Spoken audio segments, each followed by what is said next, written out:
I just heard Peter David had passed. Comic book writer, very famous comic book writer. The Incredible Hulk,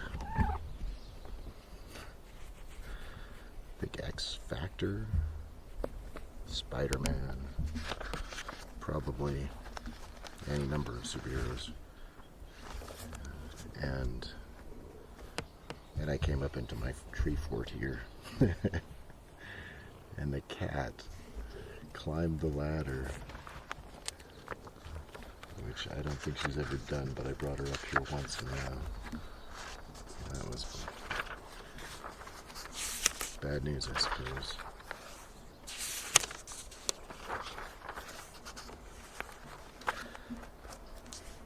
Peter David, probably most famous for his run on The Incredible Hulk. When, as a teenager, me and my friends first decided, oh hey, we should buy some comic books. They should collect comic books. We were just remembering heroes from our cartoon past.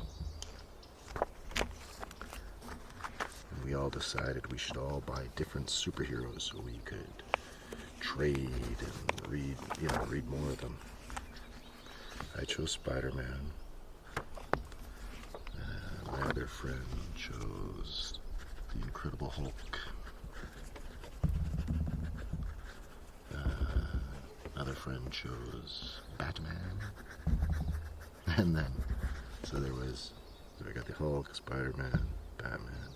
We had one more friend in on this, and we had chosen all the good heroes that we could remember. So he wasn't sure what to pick. He's in a pickle. We went to first we went to 7-Eleven, and I bought 2 Spider-Man comics. And my friend bought a Batman comic, and another friend bought an Incredible Hulk comic. I don't know which one it was, but it was 89. And we promptly went to my friend's RV trailer, parked in his yard. We read our comic books, passed them about, and after we read them, my friend said about the Hulk comic. He said, and at first we thought, what's up here, man? The Hulk is gray? What? And he's wearing this suit.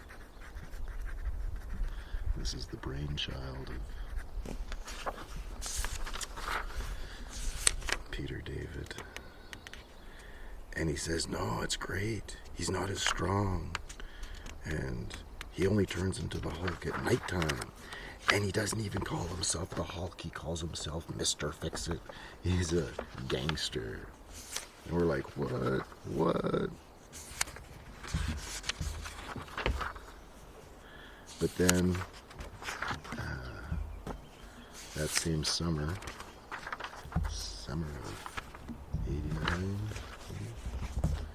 he got some more comics every month, bought some back issues, and he told me, he goes, oh, this comic's really good. He goes, this writer, oh look at that, there's Freddy Krueger, Peter David, he's really good. And at that point, we just looked at the artist. I couldn't have told you if I knew the writer on Spider-Man at the time. It was the X-Men.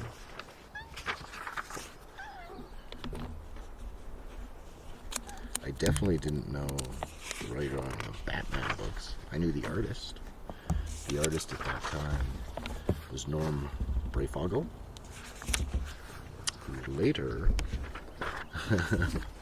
many years later, decades later maybe, went to Archie Comics and drew the Archie magazines, where he got married.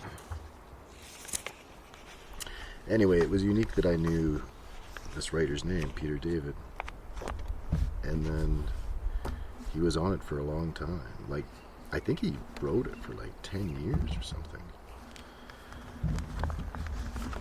But what I knew him from, personally reading, because at the time I didn't buy these comics. I bought these way later. Cheap. Look at that. There's Peter David. This is guest penciler Sam Keith. Probably some of his first Marvel work. This is 1990. But later, well after I'd stopped buying comic books, it only lasted a few years. I was out on my own. I had no money to spend on funny books. No interest. Well, there's some interest, but not really. Years and years later, I discovered Comics Buyer's Guide, CBG they called it. And it was just a magazine about comics.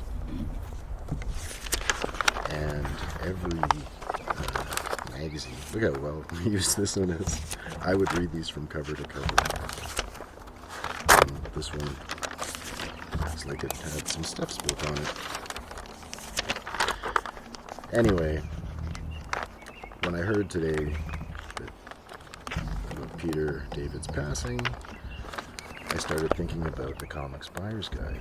Now, I used to read this before, not before the internet, but I wanted to know anything about comics. I found it out in this price guide. It's a price guide, but a big magazine, articles, different contributors. So I started buying this magazine in lieu of buying comics, and I sort of knew what was going on in the comic world. I started writing this guy here, Mr. Shutt, Silver Age, Mr. Silver Age. I learned all about the Silver Age and how cool it sounded. The romance comics, the Western. Oh, look, this got Jughead.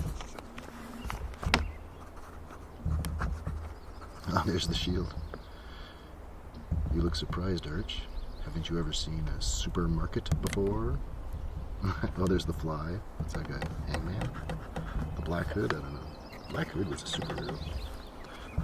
Oh, look, they're getting made fun of in Madhouse magazine. Anyway, at the end of every one of these, Peter David had a column, an article. And I was thinking about this specific one. I went just earlier and found my box of old Comics Buyer's Guides that I just didn't throw out because I just could read these again and again, really. Anyway, I thought of this one particular article he wrote. Kitty. And I thought I'd share. I was so happy that I found it. I was looking through it. I couldn't find them. So he was in a playground with his daughter. There's a bunch of kids there. And this kid comes up to him and says, "I'm a big Spider-Man fan." His name was Steven. "I'm a big Spider-Man fan." He blurbed. "I'm Spider-Man's biggest fan. Spider-Man's great. I love Spider-Man. I have the Spider-Man movies. I have both movies. I watch them all the time. And I have the video game. I have all the video games. I played the new one." He puffed his chest out. "I beat Dr. Octopus." His articles were funny. Anyway, he goes on to say that he wasn't going to tell the kid that he wrote Spider-Man comics because he'd done that before and kids just didn't get it, didn't understand. And then he says, yeah, adults don't either. And then there's something funny here. He says, "Tell the average non-comic reader that you write comics," and the conversation typically goes like this. "You draw comics?" "No, I write comics." "Comics are written?" "I thought they were drawn." "They are drawn." "So you draw them and write them?" "No, I just write them." "You mean you write the words in the balloons?" No, the letterer does that. But I tell the letterer what to write. Doesn't the artist do that? So I remember that. But then he goes on to talk to the biggest Spider-Man fan. So he asked the biggest Spider-Man fan if he's read any of the Spider-Man comics. And the boy says no. So he asks, did you ever read Spider-Man comics? Or maybe someone reads them to you? No. Then his older brother was like 10, he figured. The boy he's talking to, I think, is like 7. His older brother says, why would he want to? His face crinkled in mild distaste at the very notion. And Stephen, the little boy, says, I watch the movies. Yes, but it's the same story every time. Don't you want to see new stories about Spider-Man? Then his older brother says, he watches the cartoon. That's on every day. So there's a picture of him. Peter David.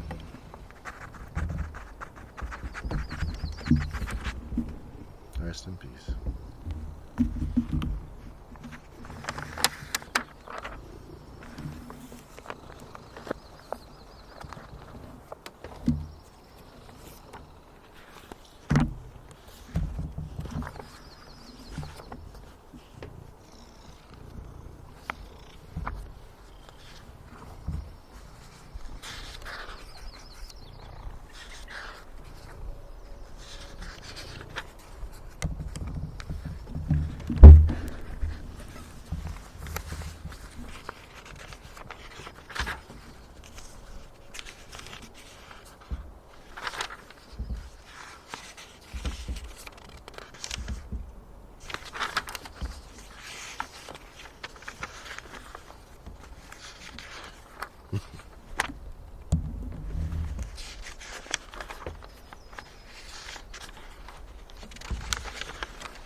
Peter David also wrote Spider-Man 2099. 2099? Or was it 29.99? 29.99, I believe. This came out at the time I was buying comic books. And Marvel Comics wanted to make a whole line set in the far future, the year 2999. And even though there was no internet back there, and I only had a couple friends to talk about comics with, and we only bought a few comic books every month. Even when you went to a comic book store, you know, if there were other people in there, the person at the counter, you could hear them talking comics. And it was my understanding that people did not like Spider-Man 29.99. I scoffed as well.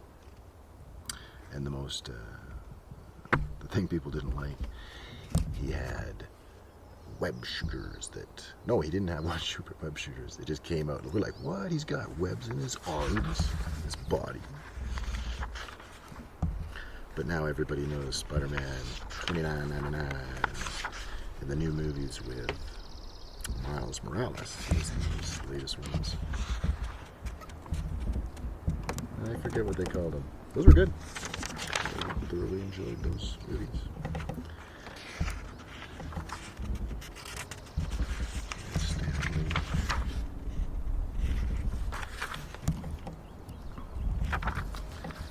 The artist on it, on a lot of these ones, was Jeff Purves. That one. Especially those two covers. Those are very, very nice, striking covers. And I later read about this artist in a Comic Buyer's Guide. And apparently he did these comics. And then he basically quit the business. He didn't do anything before or after.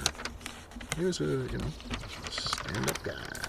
Showed up, drew the pages, I bought this one when it came out. I think that was the first story of Hellboy. And there were two stories. Another one by Arthur Adams. I guess he was going by Art Adams at that point. And I thought, I'd take it or leave it. I left it.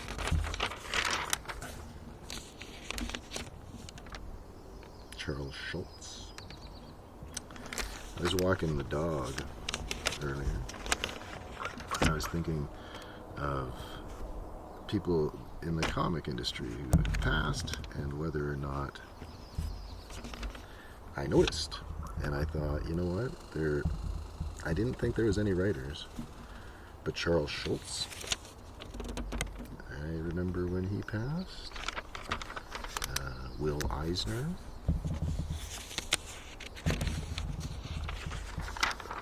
Jack Kirby. But no writers. Maybe Stan Lee, I guess.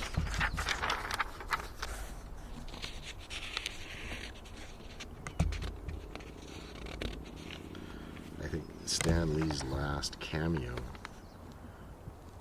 in a film, I don't know if this is exact true, but I think it was in a DC movie,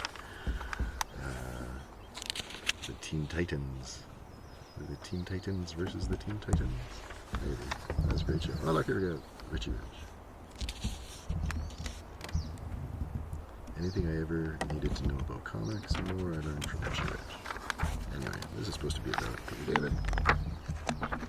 Yeah, he wrote this article in the back of these every time called But I Digress.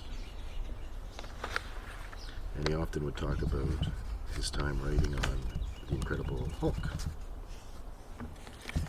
And from what I remember, in real life he got a divorce.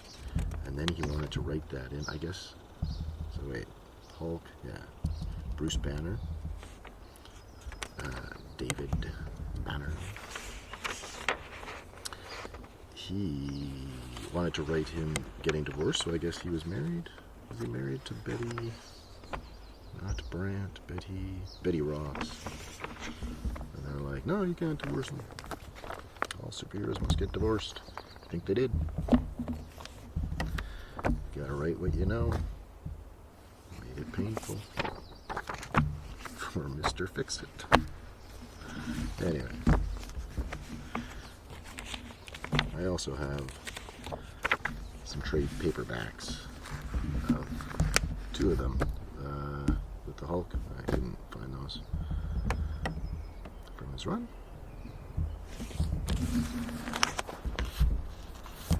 Anyway. Ooh. What's that? Always for that cereal. Oh, yes. When you ask for morning funnies, you're asking for some fun. Morning Funnies, this was a cereal. I never had this one, but it was pretty smart gimmick.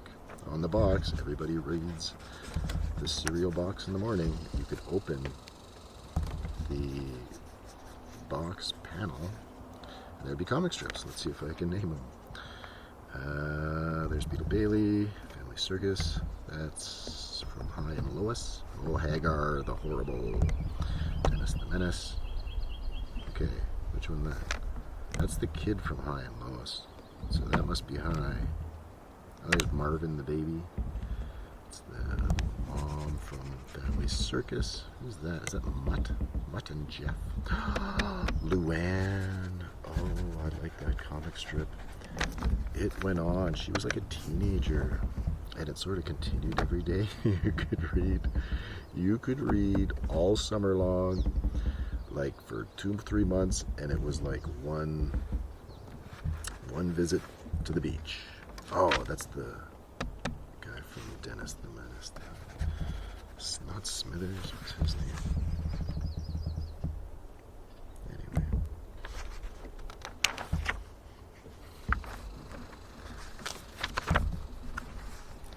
So, I guess I'll leave it at that. I just really was thinking about that Peter David guy.